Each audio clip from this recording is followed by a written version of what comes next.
Instagram, WhatsApp, Facebook, chats and messages और ऐसे कई सारी चीज़ें जो आपके फ़ोन पर हैं, वो आपको सारे टाइम बिजी रखती हैं और हमारा दिमाग इन्हीं चीज़ों में 24/7 एंगेज रहता है। हम यही देखते रहते हैं कौन जना क्या कर रहा है, क्या मैसेज कर रहा है, क्या पोस्ट कर रहा है और हम कंसंट्रेट नहीं कर पाते हैं। स्टूडेंट्स जिनको पढ़ाई करनी है वो ठीक से पढ़ाई नहीं कर पाते, लोग जिनको काम करना है अपने ऑफिस में वो भी ठीक से काम नहीं कर पाते।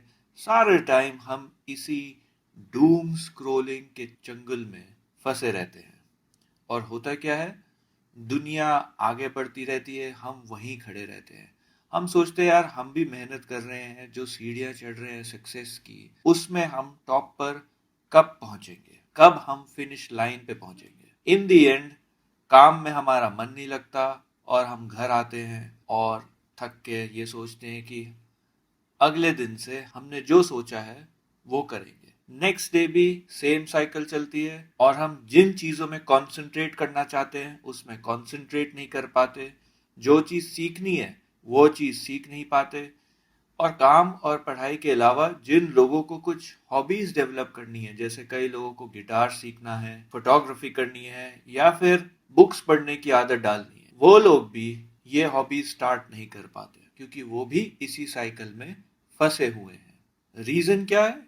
क्योंकि हम लोग प्रोडक्टिव नहीं हैं, हमें पता नहीं कि हम अपने टाइम को ठीक से यूटिलाइज कैसे करें, उसका पूरी तरीके से यूज कैसे निकालें। क्या ऐसी ट्रिक्स और टिप्स हैं जो कि हम अपनी लाइफ में अपना सकते हैं जिससे कि हम इस साइकिल से बाहर निकले? Solution, this book by Ali Abdaal, feel good productivity. ये बुक लिखी गई है वर्ल्ड के leading productivity expert Ali Abdaal ने। My name is Ali. I'm a doctor turned entrepreneur, and I'm the author of the brand new book, Feel Good Productivity. जो कि पहले doctor थे और अब बहुत ही सक्सेसफुल यूट्यूबर हैं जिनके कई मिलियन फॉलोअर्स हैं, जो कि मेरे नहीं हैं अभी तक। सो अली अब्दाल ने ये बुक लिखी है, feel good productivity, how to do more of what matters to you. कैसे वो काम करें जो आपके लिए मैटर करता है, जो आप अचीव करना चाहते हैं, बट कई रीजंस, कई कारणों की वजह से आप कर नहीं पाते। अली ने ये बुक 3.5 साल के रिसर्च के बाद लिखी है, जिसमें उन्होंने कई सारे साइकोलॉजी के रिसर्च पेपर्स पढ़े हैं, कई सारे दुनिया में जो प्रोडक्टिविटी एक्सपर्ट्स हैं उनका अलग अलग टॉपिक्स पे क्या कहना है और कई सक्सेसफुल राइटर्स की बातें भी, सब चीज़ें कंपाइल करके इस बुक में प्रेजेंट करी है, which is feel good productivity. ये बुक मैंने कुछ महीने पहले पढ़ी थी एंड अक्सर होता है कि कई स्टूडेंट्स मेरी क्लासेस में ये पूछते हैं कि अपना गोल कैसे अचीव करें, या हम डिस्ट्रैक्ट हो रहे हैं अब चीज़ें करने से, उसको कैसे दूर करें, अपनी पर्सनालिटी को कैसे चेंज करें, डेवलप करें और सक्सेस के रास्ते पे कैसे चलें। सो फॉर दो students and for everyone else I have made this video, जहां पर मैं कुछ टिप्स, इस बुक में बहुत सारी एडवाइसेस, बहुत सारी टिप्स हैं या फिर एक्सपेरिमेंट्स जैसे कि अली ने इनको नाम दिया है, वो दे रखी हैं, तो उन सब में से सिर्फ कुछ ही शेयर करूंगा। तो कई सारी टिप्स, कई सारे एक्सपेरिमेंट्स जो इस बुक में दे रखी मुझे इंटरेस्टिंग लगे और उनमें से पहला आइडिया जो मैं आज आपके साथ शेयर करूंगा वो है, success doesn't lead to feeling good, feeling good leads to success. यानी सक्सेस से आप जरूरी नहीं है कि आप अच्छा फील करेंगे, आप खुश होंगे, लेकिन अगर आप खुश होंगे, अगर आप अच्छा फील करेंगे, तो प्रोबेबिलिटी सक्सेस पाने की ज्यादा है। Now many of you must be thinking कि व्हाट इज दिस नॉनसेंस, कि मैं क्या बोल रहा हूँ, सक्सेस मिलने पर हम क्यों नहीं खुश होंगे भाई। So listen to this. हम सब जानते हैं, सब लोग सक्सेस के पीछे भागते हैं, वो स्टूडेंट्स हों जो कि स्कूल या यूनिवर्सिटी में पढ़ रहे हैं, जो कि अब हाई मार्क्स, हाई ग्रेड्स के पीछे भाग रहे हैं, या फिर कोई एम्प्लॉय हो या कोई बिजनेस पर्सन हो जो कि पैसे, फेम के पीछे भाग रहे हैं। एंड बहुत से लोग ये सोचते हैं कि जब हम एक गोल, एक पॉइंट पे पहुंच जाएंगे जहां पर, जिसको हम कहेंगे कि हाँ अब हम सक्सेसफुल हो गए हैं, तब हम खुश हो जाएंगे, तब हम ज़्यादा आसानी, ज़्यादा खुशहाल लाइफ जी पाएंगे। लेकिन बहुत से लोग इस रेस, इस दौड़ में ये भूल जाते हैं कि जो हम काम कर रहे हैं वो सक्सेस पाने के लिए, उसको इंजॉय ही नहीं कर रहे हैं, and that is a big problem. Why? Because अगर आप अपना काम इंजॉय नहीं कर रहे, अगर आप अपने काम में खुश नहीं हैं, then chances are that you will not get success. And it is quite obvious, अगर आप खुद ही सोचें तो आप देखेंगे कि जो लोग खुश रहते हैं वो अपने काम को ज़्यादा अच्छी तरीके से, ज़्यादा पॉजिटिविटी से अप्रोच करते हैं, वो ज़्यादा ऑप्टिमिस्ट होते हैं, ज़्यादा सोशेबल होते हैं, ज़्यादा अच्छी तरीके से घुल मिल पाते हैं बाकी लोगों के साथ, क्रिएटिव होते हैं, अपने वर्क प्लेस में ज़्यादा एनर्जी के साथ आते हैं, and that other people can also see, and they also want to be associated with this person. उन लोगों के साथ सभी लोग एसोसिएट होना चाहते हैं, एंड ऐसा देखा गया है कि यही लोग ज़्यादा अच्छे अपने रिलेशनशिप्स में ज़्यादा सक्सेसफुल होते हैं, एंड ज़्यादा सैलरीज लेते हैं बाकी लोगों से, एंड बाकी लोग भी उनके साथ काम करना चाहते हैं। ऑब्वियसली हम अगर खुद ही सोचे तो we would not like to work with someone who is always sulking, जो कि हमेशा गुमसुम रहता है, हाँ सर झुका के ये रहता है, या फिर कंप्लेन करता रहता है कि यार ये नहीं हो रहा, वो नहीं हो रहा। ऐसे लोगों को कोई भी टीम में नहीं रखना चाहता, ना ही उनके साथ काम करना चाहता। लेकिन जो लोग ज़्यादा पॉजिटिविटी, ज़्यादा एनर्जी के साथ आते हैं, उन लोगों को ज़्यादा अपॉर्चुनिटीज मिलती हैं, and that is why those people who feel good, who are happy, who enjoy their work, get more success. The point here is that it is not necessary कि अगर आप success आपको मिल जाएगा तो आप खुश हो जाओगे. That is not usually the case. Usually हम एक point पे पहुंचते हैं, then we want more and we want more. So that is never ending. But what is important is अगर आप अपने काम को enjoy नहीं कर रहे हैं, if you're not feeling good, then chances are कि आप उस point तक जिसको आप success कहते हो, वहां तक आप पहुंच ही नहीं पाओगे, right? So it is better to enjoy your work, have fun with your work. now अब आप पूछोगे कि भाई ये कैसे करें, enjoy कैसे करें, ज़्यादा अपने काम को, सबका काम enjoyment से तो नहीं भरा होता। well, there are many tips given in this book जिससे कि आप, जिनको आप follow कर सकते हो अपने काम को enjoy करने के लिए। but I wanted to give you this message that first thing is that you must start enjoying the process. Okay, now the second thing which I'd like to share is what to do when you face failures or setbacks. क्या करा जाए जब आप failures या कोई आपको कोई problem आती है लाइफ में, कोई अड़चन आती है, तो उसको कैसे फेस किया जाए, उसमें आप कैसे खुशी, कैसे पॉजिटिविटी ढूंढ सकते हैं, एंड इसी सक्सेस के रास्ते पे चल सकते हैं। So many times it happens that we want to hit a goal, हम कोई गोल अचीव करना चाहते हैं, लेकिन कुछ ना कुछ हो जाता है, कोई प्रॉब्लम आ जाती है और हम वो अचीव नहीं कर पाते, then there is a setback. हमें लगता है कि हम फेल हो गए, हमने उस टास्क पर अपना समय ज़ाया कर दिया, अपना टाइम ज़ाया कर दिया, वेस्ट कर दिया है, and we should never have wasted time on this. और ये काम तो हमसे हो नहीं सकता, हम नहीं कर पाएंगे, and etc, all the sort of negative nonsense. और हम इसको देखने लगते हैं कि हमने कई चीजें इसमें खो दी, अपना टाइम खो दिया, अपने एफर्ट्स हमारे वेस्ट चले गए, and this is a sort of negative mindset we get whenever we face a problem. अब जो अली ने टिप दी है, it is very common, and I am sure आप लोगों ने भी ये टिप सुनी होगी, या फिर आपको भी ये टिप पता ही होगी। एंड इस टिप को बताने के लिए अली ने एक कहानी बताई है, एक स्टडी बताई है, जो कि एक नासा के साइंटिस्ट मार्क रोबर ने करी थी एज एन एक्सपेरिमेंट।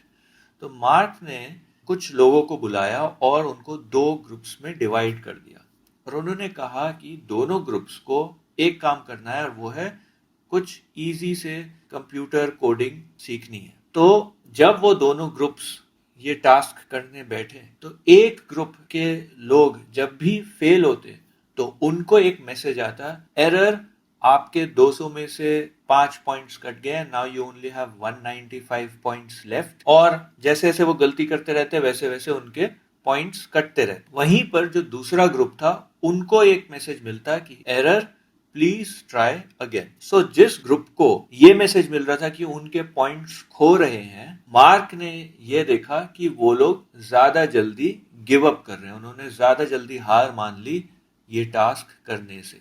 हालांकि उन पॉइंट्स का कोई मतलब नहीं था, ये सब लोग जानते थे, लेकिन फिर भी बिकॉज दे फेल्ट कि वो कुछ खो रहे हैं, they are losing something, they gave up, उन्होंने ज्यादा जल्दी हार मान ली, and they completed less tasks as compared to the other groups. जो दूसरा ग्रुप था उसने ज्यादा टास्क्स कंप्लीट किया। सो मार्क रोबर का ऑब्वियसली एम ये नहीं था कि वो उन लोगों को कंप्यूटर कोडिंग सिखाए, उनका एम ये था कि जब लोग फेलियर्स उनके सामने आते हैं अलग टाइप के, तो वो कैसे रिएक्ट करते हैं।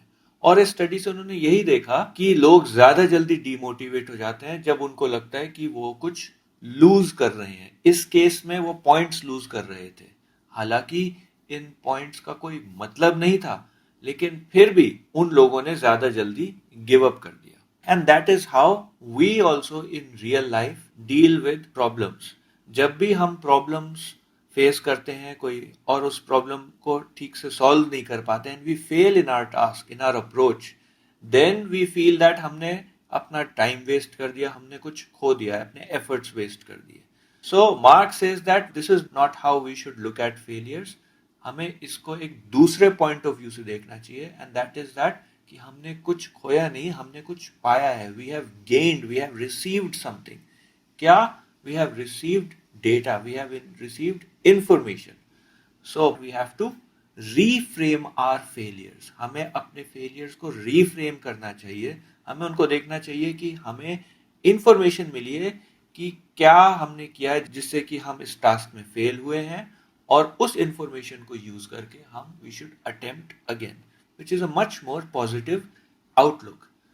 Now I'm sure आप लोगों को ये चीज पता होगी, and this would feel like a boring lecture, but shockingly बहुत से लोग ये जानते हुए भी जब भी कोई प्रॉब्लम आती है उसको वो फॉलो नहीं करते हैं। I have seen it many times in my classes as well, that students जो कि कई बाकी स्टूडेंट्स से थोड़ा पीछे रहने लगते हैं, या फिर कोई वोकैबुलरी या ग्रामर स्ट्रक्चर मास्टर नहीं कर पाते हैं, तो उनको लगता है यार हम नहीं कर पा रहे हैं, एंड दे गिव अप, वो हार मान जाते हैं, and they feel that they will not be able to learn, even though they no कि उन लोगों को ऐसा नहीं सोचना चाहिए। So it's a common thing, and probably आप लोग भी ऐसे ही अपनी लाइफ में प्रॉब्लम्स फेस करते हैं, and maybe you also give up. So consider failure as data points, because no failure is ever just a failure. It is an invitation to try something new.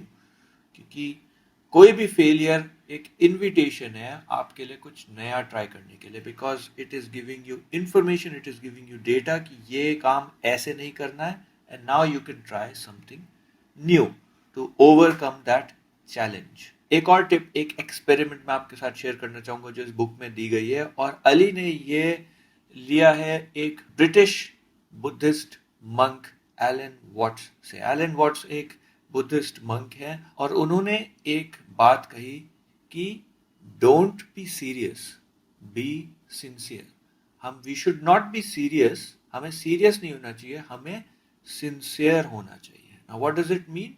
अब एक example लेते हैं। मान लीजिए आप अपने दोस्तों के साथ बैठ के कोई एक गेम खेल रहे हैं, एंड उन दोस्तों के ग्रुप में कुछ लोग हैं जो कि बिल्कुल भी सीरियस नहीं उस गेम के लिए, वो इधर उधर की बातें कर रहे हैं, कुछ ना कुछ और दूसरी चीजें कर रहे हैं, and they are not at all interested, they are not at all serious. वहीं पर कुछ दूसरे लोग भी हैं जो कि बहुत ज्यादा सीरियस है, जो कि कहते हैं कि नहीं, गेम का रूल जो है वो ये है और हमें ऐसे ही इसको खेलना चाहिए। तो जो लोग एक्चुअली गेम खेल रहे हैं एंजॉयमेंट के लिए, वो लोग दोनों टाइप के लोगों के साथ गेम को एंजॉय नहीं कर पाएंगे, बिकॉज उनमें से कोई लोग हैं जो कि बिल्कुल ही रिलैक्स्ड हैं, बिल्कुल ही इंटरेस्टेड नहीं है, and then there are other people who are too serious. इस टीचिंग के थ्रू अली ये मैसेज देना चाह रहे हैं that you should find a balanced approach, and you should not be too serious. But आपको किस पे फोकस करना चाहिए? आपको फोकस करना चाहिए सिंसियरिटी पे, यानी जो आपको टास्क दी गई है, जो आप काम कर रहे हो, उसको आप सिंसियरिटी से फोकस करो, rather than focusing on and result. और यही चीज जो है एप्लीकेबल होनी चाहिए जब आप कोई काम कर रहे हो। तो अगर आप बहुत ज्यादा रिलैक्स्ड हो, आप इंटरेस्टेड नहीं हो, तो there is nothing to say. But if you are too serious about your work, अगर आप अपने काम को बहुत ज्यादा सीरियसली अप्रोच कर रहे हो, then you will be too fixed on the end result, और अगर आप वहां तक नहीं पहुंच पा रहे हो, देन आपके अंदर वो नेगेटिव इमोशंस आने लगेंगे कि हम ये काम नहीं कर पा रहे. What you should do is you should focus on sincerely completing that task. आपको सिर्फ और सिर्फ अपने काम को खत्म करने का सोचना है, नॉट बीइंग ओवरली ऑब्सेस्ड. इतना ऑब्सेस नहीं होना है कि एंड रिजल्ट तक हमें पहुंचना ही पहुंचना है किसी भी हालत में, right? So for example, if you go for an interview, अगर आप बहुत ज्यादा एंड रिजल्ट से ऑब्सेस्ड है and if you are too serious, then you will get nervous. आपको यही लगता रहेगा कि कहीं आप कोई गलती ना कर दो, एंड बिकॉज ऑफ दैट आप कहीं इंटरव्यू क्लियर नहीं कर पाओ. What you should do is you should just focus on being sincere. आप अपनी sincerity से जो questions आपसे पूछ रहे हैं उस पे focus करें, and अगर आप सारे questions का sincerely जवाब देंगे, so chances are much higher that you will get success and that you will be selected in that interview. So don't be serious, be sincere.